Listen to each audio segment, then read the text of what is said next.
नंदुरबार ज़िला महाराष्ट्र राज्य में डिस्ट्रिक्ट कलेक्टर हूँ। मेरा जन्म एक ट्राइबल कम्युनिटी में आदिवासी भील समाज में हुआ। 4-5 महीने का था।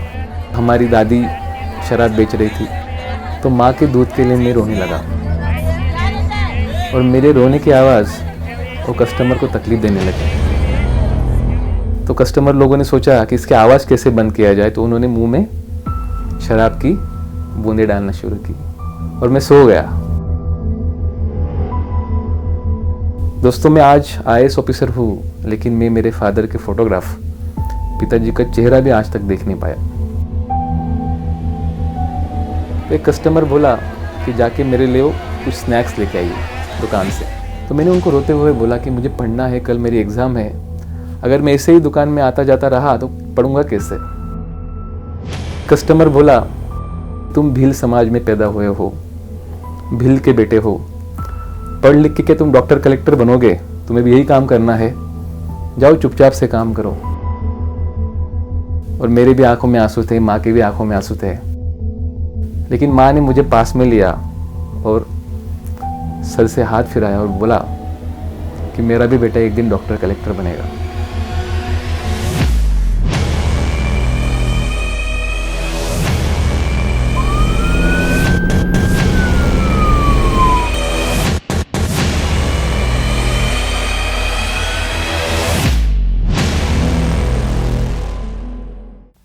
दोस्तों नमस्कार, मैं Rajendra Bharud, 2013 batch IAS officer selection हुआ मेरा। अभी फ़िलहाल मैं नंदुरबार ज़िला महाराष्ट्र राज्य में ज़िलाधिकारी डिस्ट्रिक्ट कलेक्टर के रूप में काम कर रहा हूँ। आज मेरी खुद की लाइफ की जर्नी मैं DKT प्लेटफॉर्म पे आप सबके साथ शेयर करना चाहूँगा।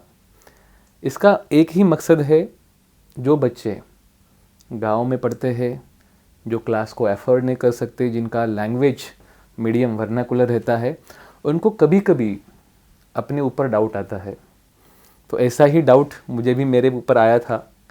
बट जो जर्नी मैंने खुद ने ट्रैवल की, वो जर्नी के कुछ ऐसे किस्से हैं जो मुझे लगता है आप सब लोगों को आपके लाइफ में अपने गोल अचीव करने के लिए हेल्पफुल रहेंगे।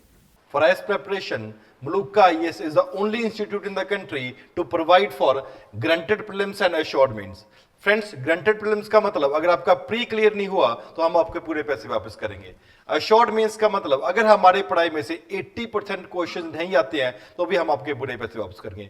फ्रेंड्स, आंसर राइटिंग और प्रीलिम टेस्ट सीरीज इंक्लूड करके आपका 17 मंथ्स का ड्यूरेशन है और ऑनलाइन की फीस है सिर्फ 35,000 प्लस GST। फ्रेंड्स, दूसरे टॉपर्स जैसे rank 4, rank 6, rank 8 and multiple other topper की तरह आप भी मुलुका IAS ज्वाइन करिए और अपनी सक्सेस अश्योर करिए। Thank you very much. वैसे मेरा जन्म एक ट्राइबल कम्युनिटी में आदिवासी भील समाज में हुआ। धुले ज़िले के साकरी तहसील का एक छोटा सा गांव सामोड़ा, उस गांव में एक छोटी सी बस्ती थी भील कम्युनिटी की। मेरे जन्म से पहले जब मैं माँ की कोख में था, 3 महीने के जब मैं माँ की कोख में था, उस टाइम पे मेरे पिताजी का देहांत हुआ। और उस टाइम पे गरीबी की इतनी डिफ़िकल्ट सिचुएशन थी कि किसी को फ़ोटो निकालने के लिए पैसे नहीं थे। दोस्तों, मैं आज IAS ऑफिसर हूँ, लेकिन मैं मेरे फादर के फ़ोटोग्राफ, पिताजी का चेहरा भी आज तक देख नहीं पाया। पूरा गांव, पूरा समाज आदिवासी बस्ती, ट्राइबल होने के कारण कोई पढ़ा लिखा नहीं था। लेकिन घर में मेरे बड़े भाई थे, बहन थी। तो लोगों ने सोचा, कुछ होनहार लोग आए और उन्होंने एडवाइस दी माँ को कि घर में 2 बच्चे हैं, तीसरे बच्चे की क्या ज़रूरत, इसका गर्भपात कर दीजिए। तो मेरी मौसी आगे आई, उन्होंने उनसे झगड़ा किया, लड़ी और बोली कोई भी बच्चा अगर पेट में हो तो वो भगवान की देन होती है, उसकी हत्या करना बहुत बड़ा पाप है। फिर उनमें झगड़ा हुआ। फिर मेरी माँ को मौसी अपने घर पे लेके आई। तो पिताजी की झोपड़ी की तरफ से हम हमारी मौसी के झोपड़ी में चले गए। गन्ने की पत्थर की झोपड़ी थी। उस झोपड़ी के अंदर माँ, हम 3 भाई बहन, मौसी, चाचा, उनके 2 बेटे और दादाजी, नानी और नाना, ऐसे हम लोग लगभग 10 लोग रहते थे छोटी सी झोपड़ी में। बचपन के बहुत सारे किस्से मेरी दादी माँ हमसे शेयर करती थी। एक बार ऐसा हुआ कि मौसी और माँ खेत में मजदूरी करने चले गए। और हमारे ट्राइबल कल्चर में जो महुआ के फ्लावर्स होते हैं उनको सुखा के उनसे शराब बनाई जाती है। तो वहाँ के लोकल कस्टमर्स, गांव के ही लोग उस टाइम पे 2 रुपया 3 रुपये लीटर बेचते थे। तो पीने आए, और जब मैं हार्डली 4-5 महीने का था तो माँ के दूध के लिए मैं रोने लगा। माँ तो खेत में थी और मेरे रोने की आवाज़ वो कस्टमर को तकलीफ़ देने लगी। तो कस्टमर लोगों ने सोचा कि इसकी आवाज़ कैसे बंद किया जाए, तो उन्होंने मुंह में शराब की बूंदें डालना शुरू की और मैं सो गया। तो हमारी बचपन की परवरिश ऐसे छोटी छोटी चीज़ों से, सिंपल चीज़ों से गुजरी। हमें ना कभी बादाम मिला या अखरोट मिला या काजू मिला, लेकिन ढेर सारा नानी का प्यार मिला, माँ का प्यार मिला, मौसी का प्यार मिला। और ऐसे हमारा बचपन चलता गया। घर में कोई पढ़ा लिखा तो था नहीं, हमारी फर्स्ट जनरेशन थी, तो कभी senior KG, junior KG, anganwadi भी हम गए नहीं थे। और पहली बार हमारे गवर्नमेंट स्कूल के टीचर हमारे बस्ती में आए और हमारे माताजी को कन्विंस किया, नानी को कन्विंस किया कि बच्चों को आप स्कूल भेजिए। तो मुझे अभी भी याद है स्कूल का पहला दिन। उस दिन एक छोटी सी पॉलीथीन की बैग थी, एक स्लेट थी और एक चॉकस्टिक दिया था। वो लेके हम स्कूल जब गए तो स्कूल का वो कोल का बिल्डिंग, सीमेंट की दीवारें, वो सब देख के मन में अलग सा डर महसूस होने लगा कि हम कहीं अलग जगह तो नहीं आ गए, किसी अलग दुनिया में तो नहीं आ गए।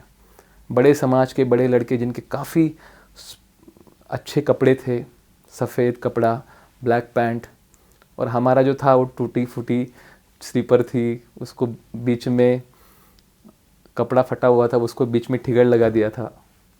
तो ऐसी टाइम पे वो सब देख के मन में अलग सा डर महसूस होने लगा कि हम अलग दुनिया में आए। तो मैंने वो बैग निकाल के फेंक दिया नीचे ज़मीन पे, गिर के रोने लगा कि मुझे पढ़ना नहीं है, मुझे पढ़ना नहीं है। तो उस टाइम पे हमारे काफ़ी बड़े बुज़ुर्ग हमारे हेड मास्टर जी थे, वो पास में आए, उनका नाम देवरे जी था। वो पास में आए और प्यार से सर से हाथ फिराया और बोला, बेटा ये गरम गरम दूध लो और ये खाने के लिए सुगड़ी लो। सुगड़ी एक टाइप का मीठा सब्सटेंस जो गवर्नमेंट में देते थे उस टाइम पे। और वो खाने के बाद काफ़ी अच्छा लगा। अरे घर से अच्छा तो यहाँ पर खाने को मिलता है, चलो इसी बहाने हम स्कूल जाना शुरू करते हैं। और दोस्तों ऐसे मेरी स्कूल की पढ़ाई शुरू हुई। घर में ना लाइट थी, घर में कुछ एजुकेशन का माहौल था, लेकिन एक मन में जज्बा था कि कुछ ना कुछ ज़िंदगी में करना है। क्योंकि बचपन से मुझे थोड़ा सा अलग अट्रैक्शन पढ़ाई की तरफ था। तो first standard to fourth standard काफ़ी हमारे टीचर्स का मैं फेवरेट स्टूडेंट होता गया। फोर्थ स्टैंडर्ड की एक बात है, उस टाइम पे हमारी बोर्ड्स की एग्ज़ाम होती थी। तो उस एग्ज़ाम में शाम का समय था, 5:30 बजे होंगे, 5:30-6 के आसपास सूरज डूबने वाला था। तो हर दिन सूरज डूबने के पहले जितनी पढ़ाई हो सके उतना मैं करने की कोशिश करता था। तो हमारा जो घर के सामने जो चौराहा था, ओटा था, वहाँ पर कुछ कस्टमर्स शराब पी रहे थे और मैं बाजू में बैठ के पढ़ाई कर रहा था। तो हमारी दादी शराब बेच रही थी। तो एक कस्टमर बोला कि जाके मेरे लिए कुछ स्नैक्स लेके आइए दुकान से। मैंने बोला उनको कि मुझे पढ़ना है, मुझे मेहनत करना है, कल मेरी एग्ज़ाम है, आप किसी दूसरे को बोलिए। तो बोला अरे छोटा सा काम है, जाओ जल्दी से दुकान से दौड़ के लेके आओ। तो मैं उठा, नाराज़ मन से पैर ज़मीन पे ज़ोर से डालते हुए मैं चला गया। और जब वापस आया तो मैं बैठा ही था, फिर दूसरा कस्टमर बोला कि मेरे लिए आप चने लेके आओ। तो मैंने उनको रोते हुए बोला कि मुझे पढ़ना है, कल मेरी एग्ज़ाम है, अगर मैं ऐसे ही दुकान में आता जाता रहा तो पढ़ूंगा कैसे। तो बोला कस्टमर, अरे तुम भील समाज में पैदा हुए हो, भील के बेटे हो, पढ़ लिख के तुम डॉक्टर कलेक्टर बनोगे, तुम्हें भी यही काम करना है, जाओ चुपचाप से काम करो। तब ये शब्द मेरी माँ ने सुने और मेरे भी आंखों में आंसू थे, माँ की भी आंखों में आंसू थे। लेकिन माँ ने मुझे पास में लिया और सर से हाथ फिराया और बोला कि मेरा भी बेटा एक दिन डॉक्टर कलेक्टर बनेगा। और दोस्तों मैं 2012 में एक ही साल MBBS डॉक्टर बन के MBBS मतलब डिग्री हासिल की और उसी साल फर्स्ट अटेम्प्ट में UPSC पास किया। समय समय की बात है, फिर बाद में मेरा 5th स्टैंडर्ड में नवोदय विद्यालय में सिलेक्शन हुआ। उस समय धुले और नंदुरबार ज़िले एक थे और नंदुरबार में अक्कलकुआं नवोदय विद्यालय, इस जगह मेरा एडमिशन हुआ। 6ठी से लेके 10वीं तक मैं वहाँ पढ़ा। 1 साल माइग्रेशन के लिए राजस्थान गया। 11th-12th मेरा जालना में हुआ सेंट्रल स्कूल से। 10वीं में मुझे साइंस और मैथ में 95% मार्क्स थे और 12th में साइंस सब्जेक्ट्स में 90% मार्क्स थे। और जो मेडिकल एंट्रेंस हुआ महाराष्ट्र का, उसमें मुझे 97% मार्क्स मिले।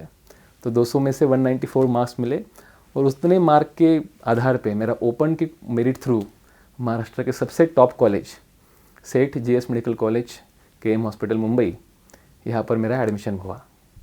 नवोदय की तो पढ़ाई मेरी फ्री में हो गई। सेंट्रल गवर्नमेंट का स्कूल था, खाना फ्री में था, रहना फ्री में था, कोई फ़ी नहीं थी, कोचिंग नहीं था। काफ़ी अच्छे टीचर्स मुझे सौभाग्य से मिले और उसके कारण पढ़ाई में काफ़ी दिल लगता गया। मेरा बचपन से ऐसी टेंडेंसी थी कि किसी भी चीज़ को रटने से अच्छा उसको समझो, कंसेप्ट समझो, और यही चीज़ें मुझे UPSC में काफ़ी काम आया। लेकिन उसके बाद जब 12वीं पास की तो जब मेडिकल कॉलेज में गया, तो मेडिकल कॉलेज में मैंने देखा कि मेरे से भी ज़्यादा होशियार, होनहार, टैलेंटेड बच्चे वहाँ पर है। पूरे महाराष्ट्र और ऑल इंडिया के जितने भी क्रीम बच्चे हैं वो वहाँ पर डॉक्टर्स बनने आए थे। और सबसे बड़ी बात, इंग्लिश मेरी बहुत कमज़ोर थी, बहुत डर लगता था। किसी ने सवाल भी पूछा तो किस तरह से बोले, क्या बोले, उससे में मन अटक जाता था। जवाब तो आता था लेकिन कोई आत्मविश्वास नहीं था। पहले दिन मुझे मेरा कॉलेज का याद है। गांव से आया था मैं, घर से कोई पढ़ा लिखा तो था नहीं, तो जहाँ पर भी एडमिशन लेना हो, जिधर ही जाना तो अकेला जाता था मैं। तो पहले दिन कॉलेज का था, जैसे मुन्ना भाई MBBS का हमने देखा था वो हॉल, उसी तरह हमारा कॉलेज का भी हॉल था, स्टेप बाय स्टेप्स। तो पहले दिन डीन आए थे, हमारे एनाटॉमिक HODs आए थे और पूरा हॉल भरा हुआ था। मैं थोड़ा सा लेट हो गया था क्योंकि मुझे पता नहीं था एग्जैक्टली ऑडिटोरियम कहाँ पर है, हॉल कहाँ पर है। लेक्चर चालू था, सब बच्चे पहले दिन काफ़ी ध्यान से लेक्चर सुन रहे थे। और जैसे ही मैंने दरवाज़ा खोला, मैंने लगा कि पूरा लेक्चर चालू हो गया, शांति से ऊपर जाए। एक सिंपल 40 रुपये का टी-शर्ट था, सिंपल पैंट थी और पैरागॉन की स्लीपर थी। लेकिन मेरा दुर्भाग्य ये था, जैसे मैं ऊपर जाने लगा मेरे स्लीपर्स का आवाज़ आने लगा, फड़ फड़ फड़, क्योंकि उस टाइम पे सैंडल्स या शूज़ तो थे नहीं। और सभी लोगों का ध्यान मेरी तरफ मुड़ा और सबके मन में लगा ये कौन सा बंदा आया है गांव से, पसीना टपक रहा है, सिंपल सा टी-शर्ट है, पसीने की बदबू आ रही है, कुछ ढंग के कपड़े नहीं पहने, स्लीपर पहन के आया है, कॉलेज में जा रहा है, कहाँ जा रहा है। और बीच को लास्ट वाली जो कॉर्नर की सीट थी, वहाँ एक सीट खाली थी। मैं नीचे अपना शर्म से मान झुकाते हुए वहाँ से जाने लगा। और जैसे मैं लास्ट के कॉर्नर पे बैठा, मेरे बाजू वाला स्टूडेंट भी ज़रा बाजू में हट गया। अरे कौन आया ये पागल आदमी। उस दिन मेरे मन में ग्लानि, दुख, सोचा कि ज़िंदगी में क्या है, मतलब टैलेंट तो है लेकिन इस तरह अगर आपका हर समय अपमान होते लगा तो क्या फ़ायदा है ज़िंदगी का। ये एक सोच के बहुत सारे थॉट्स मन में आए। लेकिन उसी समय दूसरे थॉट भी आए, आज पहला दिन है कॉलेज का, आज कॉलेज छोड़ के वापस नहीं जाना चाहिए घर पे। बीच में लगा कि पूरा सामान पैक करो और गाँव घर पे चले जाओ।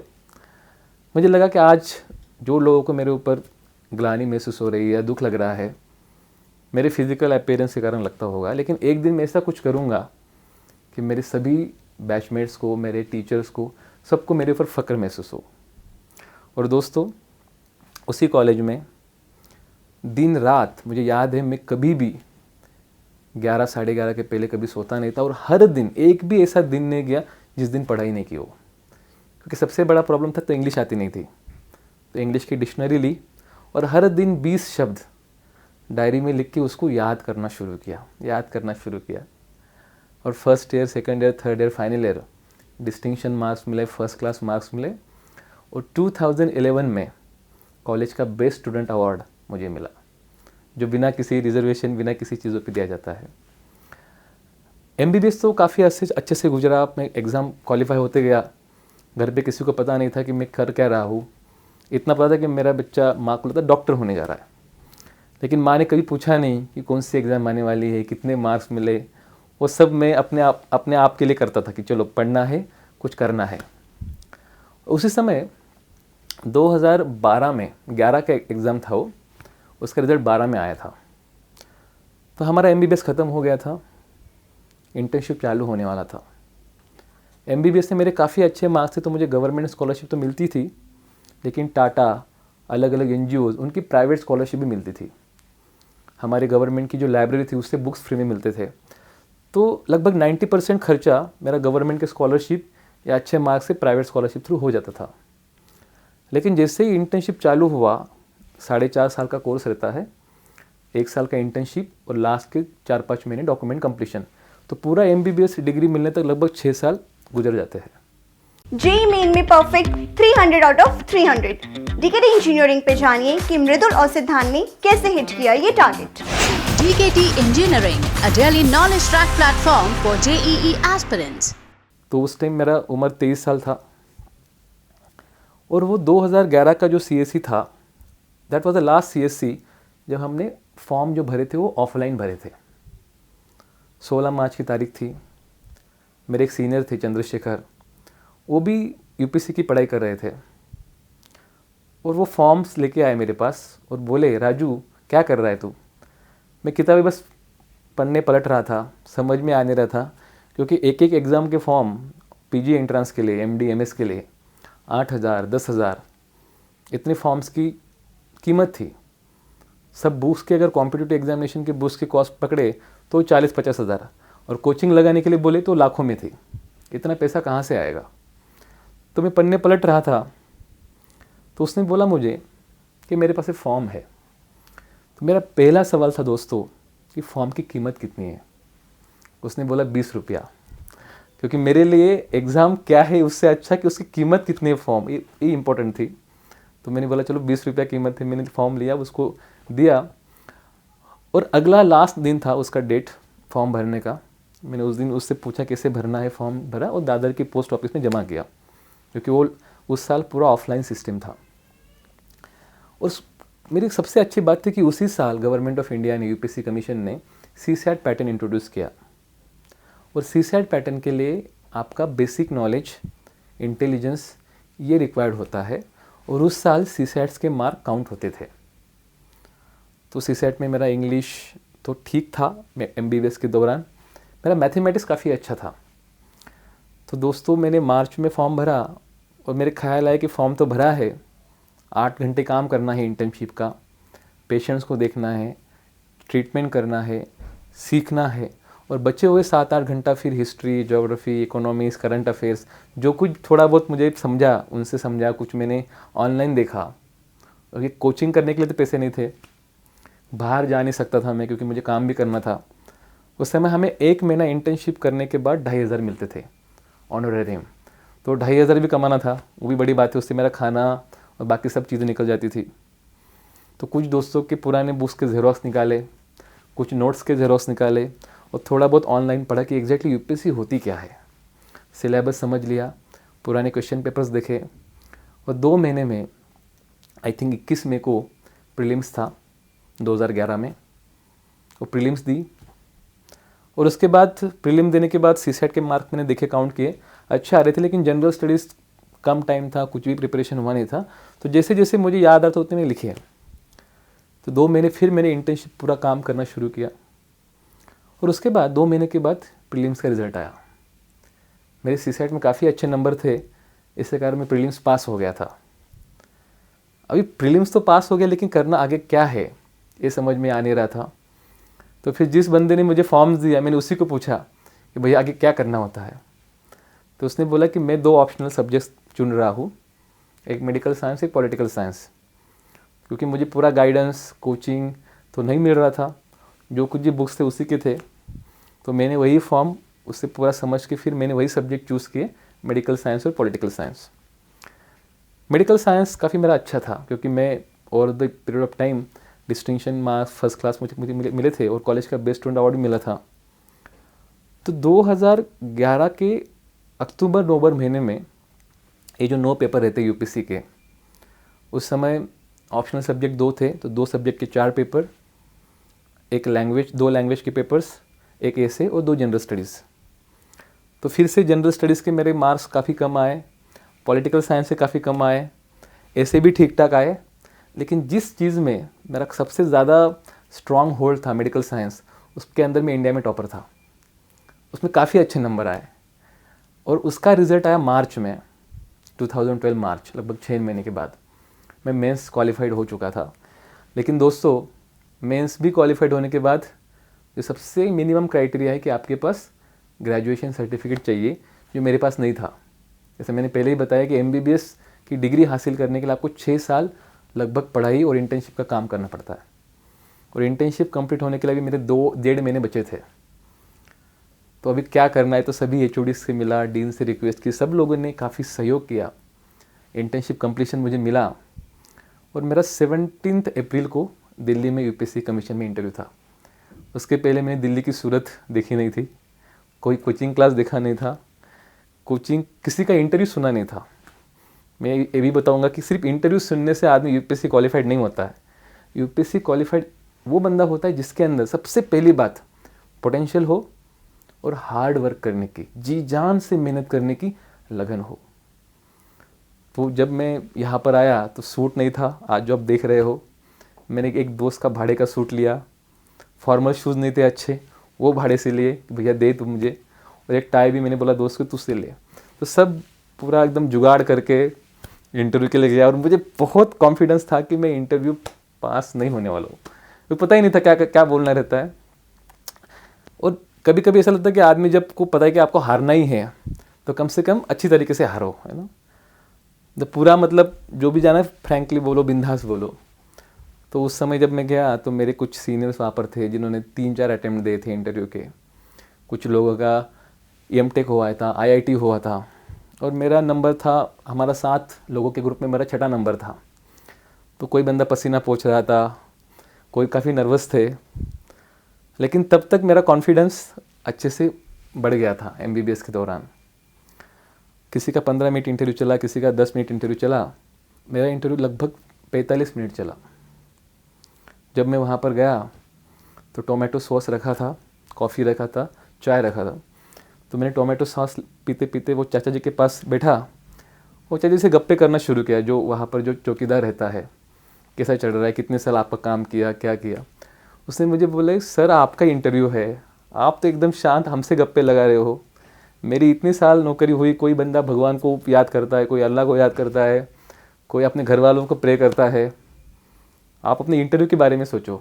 तो मैंने बोला चाचा जी हमें तो पता है मेरा पहला अटैम्प्ट है, कोई अनुभव है नहीं, मैं जाके सिर्फ बातें करने वाला हूँ, गप्पे करने वाला हूँ। जो सवाल पूछा आया तो ठीक है, नहीं आया तो बोलूँगा sorry sir I don't know. और दोस्तों ऐसा ही हुआ। यूपीएससी का इंटरव्यू मैंने 2 बार इंटरव्यू दिया, पहला इंटरव्यू था मेरा। तो यूपीएससी का इंटरव्यू काफ़ी जो स्टार्ट होता है उसका, वो काफ़ी फॉर्मल मोड में चालू होता है। आपका नाम क्या है, आप कहाँ से आए हो, आप क्या करते हो। तो धीरे धीरे जो भी था मेरा नर्वसनेस सब कुछ चला गया था। और मेरा इंटरव्यू बातें करते करते करते लगभग 45 मिनट हम बातें करते रहे और इंटरव्यू काफ़ी अच्छा गया। लगभग सभी सवालों का मैंने हमारे पैनल को इम्प्रेस करने का कोशिश किया और उसका रिज़ल्ट आया 7 मई को 2012 को। उस समय मैं घर में था क्योंकि इंटर्नशिप ख़त्म हो चुकी थी, अभी तक ग्रेजुएशन सर्टिफिकेट मिला नहीं था, लेकिन इंटर्नशिप कंप्लीशन के आधार पे उन्होंने मुझे इंटरव्यू के लिए अलाउ किया। और वो जिस दिन रिज़ल्ट आया तो मेरे दोस्त ने फ़ोन करके बोला कि रिज़ल्ट आया, तू ज़रा देख। तो मैंने ऐसे ही डाल के देखा अपना नाम, तो पहले लिस्ट में मेरा नंबर आ गया था। उस समय पहले अटेम्प्ट में मेरा पूरे ऑल ओवर इंडिया 709 रैंक था और कैटेगरी में 23 रैंक था। लेकिन उसके आधार पे मुझे आईपीएस पोस्ट मिल रहा था, बट उसी साल मेरा ऑपरेशन हुआ तो गवर्नमेंट ने फिर उसको आईआरएस कर दिया। और आईआरएस में फरीदाबाद में ट्रेनिंग लेते हुए मैंने उसी साल 2012 का रिज़ल्ट आने के बाद 12 में ही मैंने उसी साल फिर से एग्ज़ाम दिया और उस साल से एग्ज़ाम ऑनलाइन हो गया था। तो 2013 में मुझे आईएएस मिला, अभी महाराष्ट्र कैडर में काम कर रहा हूँ। उस समय भी कोई कोचिंग नहीं थी, कोई क्लासेस नहीं थी। तो ये मेरी ज़िंदगी का सफ़र मैं इसलिए आपसे साथ शेयर कर रहा हूँ। कभी कभी मुझे भी वो कमज़ोरी महसूस हुई, कभी कभी मुझे भी ज़िंदगी के बारे में कोसने का मन चाहा, हम क्यों जी रहे हैं। हमारे से तो काफ़ी ज़्यादा लोग खुश है, काफ़ी लोगों के पास पैसा है, सभी फैसिलिटीज़ है, हमारे पास कुछ नहीं है। लेकिन दोस्तों, एक मैं वाक़या मेरे बचपन का आपके साथ शेयर करूँगा। बारिश के दिन थे और हम एक झोपड़ी में रहते थे। झोपड़ी के अंदर नाना नानी, मौसी, चाचा, उनके 2 बेटे, माँ और हम 3 भाई बहन एक ही जगह पे सब लोग सोते थे। जब बारिश नहीं होती थी तो घर के बड़े बुजुर्ग लोग बाहर सोते थे, हम बच्चे अंदर सोते थे। 3-4 दिन मूसलाधार बारिश हुई। हमारा जो झोपड़ी थी वो बिल्कुल नदी के पास में थी, क्योंकि हम बाकी टाइम पे मछली मारने के लिए या बाकी जगह पे हमारा जो उदर निर्वाह होता था उससे होता था गुजारा। तो इसलिए भिल ट्राइब जो है वो नदी के पास या जंगल में रहना पसंद करती थी। तो इतना पानी आ गया था, तो लगभग हमारा घर से 10-15 फीट ही नदी का बाढ़ का जो लेवल था वो वहाँ तक आया था। पर रात का समय था, ऑफकोर्स लाइट तो थी नहीं, एक छोटा सा कंदील लगाया था और हम सब भाई बहन सोने का कोशिश कर रहे थे, लेकिन किसी को नींद नहीं आ रही थी। तो उस समय चूल्हे पर हमारे सब बड़े बुजुर्ग लोग आग सेक रहे थे। उस समय हमारे चाचा जी बोले कि इतना बारिश आ रहा है भगवान, हम क्या करें, कैसे रहे। अगर ऐसे ही बारिश आती रही तो हमारी झोपड़ी भीग जाएगी। अगर इसी तरह से बारिश आता है तो हमारे पूरी झोपड़ी के अंदर पानी आ जाए, क्योंकि बहुत जगह पे हमने बाल्टी या वो फूटे हुए बर्तन रखे थे जिससे पानी वो इकट्ठा कर रहे थे। उस समय मेरी मौसी थोड़ा सा वो जो आग आगे करते हुए बोली, सही बात है, इतनी बारिश आ रही है, अगर हमारी ऐसी सिचुएशन है, अगर हमारी ये परिस्थिति है तो गरीबों का क्या होगा। दोस्तों, मौसी बोली, हमारी अगर ये सिचुएशन है तो गरीबों का क्या होगा। मतलब हमारे घर वाले खुद को कभी गरीब समझते नहीं थे। मुझे ऐसा लगता है गरीबी जो है वो आदमी की परिस्थिति में नहीं होके उसके मनस्थिति में होती है, उसके सिचुएशन पे नहीं तो उसके विचारों में होता है। हम अपने आप को कितना गरीब समझते हैं। आज i20 वाला मर्सिडीज से खुद को गरीब समझता होगा, कोई बड़ा बिजनेसमैन अंबानी से खुद को गरीब समझता होगा। वही एक छोटा गरीब आदमी, उसको 2 टाइम अगर भरपेट खाना मिलता होगा, वो भिखारी से खुद को अमीर समझता होगा। तो ये सोचने की बात है। तो मुझे भी जब भी एक मेरे दिमाग में ख्याल आता था तो मैं सोचता था कि बाकी लोगों को भी दिमाग दिया है, मुझे भगवान ने दिमाग दिया है, हाथ दिए हैं, पैर दिए हैं, कान नाक सब मेरा अच्छे साबित है। मुझे अगर कुछ कमी है तो है कड़ी मेहनत करने की कमी। अगर मैं वो करता हूँ, अगर मेरे अंदर कुछ लक्ष्य पाने की इच्छा है तो मैं ज़रूर पाऊँगा। तो सबसे पहली बात, अपने आप को इंट्रोस्पेक्ट करो कि आपके अंदर पोटेंशियल है क्या, आपके अंदर वो स्पार्क है क्या, आपके अंदर वो फायर है क्या। अगर वो स्पार्क, वो फायर आपके अंदर है तो उसको ज्वालामुखी बनने से कोई नहीं रोक सकता। बस उस चिंगारी को सुलगने दो। बहुत सारे लोग बोलते थे कि हमारा हिंदी मीडियम है, हमको अंग्रेज़ी आती नहीं है। तो दोस्तों, मैंने तो कभी हिंदी भी बोली नहीं थी। मैं तो मराठी, मेरी जो मातृभाषा है, जिस स्टेट में पढ़ा वो मराठी है, और जो गांव में हम बोलते हैं वो भिलाऊ लैंग्वेज है, और हमारे एरिया में जो बोलते हैं वो अहिरानी है। तो मेरे लिए हिंदी और अंग्रेज़ी दोनों नए थे। लेकिन जब MBBS का कोर्स चल रहा था तो MBBS में इंग्लिश के राइटिंग कम से कम अच्छे से आती थी, और जो सवाल जवाब करने के जो क्वेश्चन आंसर्स थे वो अंग्रेज़ी में काफ़ी अच्छे से बोल पाता था। लेकिन अगर आप नॉर्मल कम्युनिकेशन करने के लिए बोलो तो मेरे फिर पसीने छूट जाते थे, और वैसे ही बात हिंदी की भी थी। लेकिन जैसे ही एकेडमी में हम गए, तो जैसे आपके ऊपर IAS का टैग लग गया, IPS का टैग लग गया, तो उसके बाद आपका ग्रूमिंग वो इन्वायरमेंट में ऑटोमेटिक होता है। लगभग 2 साल का ट्रेनिंग होता है, और उस 2 साल में एक सपनों का ट्रेनिंग जैसा रहता है। मतलब कभी सोचा नहीं था कि हमें प्राइम मिनिस्टर साहब के साथ ब्रेकफास्ट करने का मौका मिलेगा, प्रेसिडेंट ऑफ इंडिया हमारे एकेडमी में के लेक्चर देंगे, उपराष्ट्रपति, गवर्नर, जजेस, उनके साथ हमें बात करने का मौका मिलेगा। काफ़ी बड़े बड़े सेलिब्रिटीज़ जो सोशल फील्ड्स में, not like a movie celebrity, वो उनके हमको मार्गदर्शन मिलेंगे, और ट्रेनिंग के टाइम पे फिर personality, communication skills, leadership skill यहाँ सिखाई जाती है, तो उसके बारे में भी चिंता करने की ज़रूरत नहीं है। अभी आपको 2 जोड़ी कपड़ा भी रहा, स्लीपर भी रहा तो भी चलेगा। अभी सिर्फ इसकी ज़रूरत है, दिमाग की और कड़ी मेहनत करने की। तो अभी जो लोग प्रीलिम्स दे रहे हैं उनको मैं यही कहना चाहूँगा कि मुझे में ये कमी है, वो कमी वो छोड़ो। अभी एक ही टारगेट रखना है कि प्रीलिम कैसे क्वालिफाई हो, मेंस कैसे क्वालिफाई हो, इंटरव्यू कैसे क्वालिफाई हो। आपके अंदर अफसर लाइक जो भी गुण है, जो भी क्वालिटीज़ है, उसको बनाने के लिए एकेडमी बैठी है। और 2 साल आपको इस तरह से बनाते हैं, इस तरह से ट्रेन करते हैं कि जब आप एकेडमी से बाहर निकलोगे तो जो प्रोडक्ट अंदर गया था और जो बाहर निकला था उसके अंदर ज़मीन आसमान का फ़र्क होता है, क्योंकि उस तरह का माहौल, उस तरह के सिचुएशन, उस तरह के आपको ट्रेनिंग देने के लिए वहाँ पर एक्सपर्ट्स है। और मैं लास्ट में जितने भी प्रीलिम्स या यूपीएससी एस्पिरेंट हो, किन्हीं सिविल सर्विस एस्पिरेंट जिसके अंदर सही में टैलेंट हो, क्योंकि ये भीड़ में तो काफ़ी लोग आते हैं, उभरते वही है जिसके पास टैलेंट हो, तो उन लोगों के लिए मैं कुछ पंक्तियाँ बोलना चाहूँगा। तू अपनी खूबियाँ ढूंढ, तू अपनी खूबियाँ ढूंढ, कमियाँ निकालने के लिए तो लोग हैं। अगर रखना है कदम तो आगे रख, अगर रखना है कदम तो आगे रख, पीछे खींचने के लिए तो लोग हैं। सपने देखने हैं तो ऊंचे देख, सपने देखने हैं तो ऊंचे देख, नीचे दिखाने के लिए तो लोग हैं। अपने अंदर जुनून की चिंगारी भड़का, अपने अंदर जुनून की चिंगारी भड़का, जलने के लिए तो लोग हैं। अगर बनाना है, अगर बनाना है तो यादें बना, अगर बनाना है तो वो खूबसूरत यादें बना, बातें बनाने लिए तो लोग हैं। भरोसा करना है तो खुद पर कर, भरोसा करना है तो खुद पर कर, शक करने के लिए तो लोग हैं। दोस्तों, मुझे लगता है कड़ी मेहनत, लगन और सही में कुछ करने का जुनून अगर अपने पास है और उसके लिए हमने पूरा समय अपना दिया, ये जो टाइम है यूथ पीरियड का, पोस्ट ग्रेजुएशन का, वो टाइम अगर हमने दिया और एग्ज़ाम के लिए जी जान से हमने कोशिश की, मेहनत की, और अगर आपके अंदर सही में टैलेंट है तो यश आपको ज़रूर मिलेगा। धन्यवाद।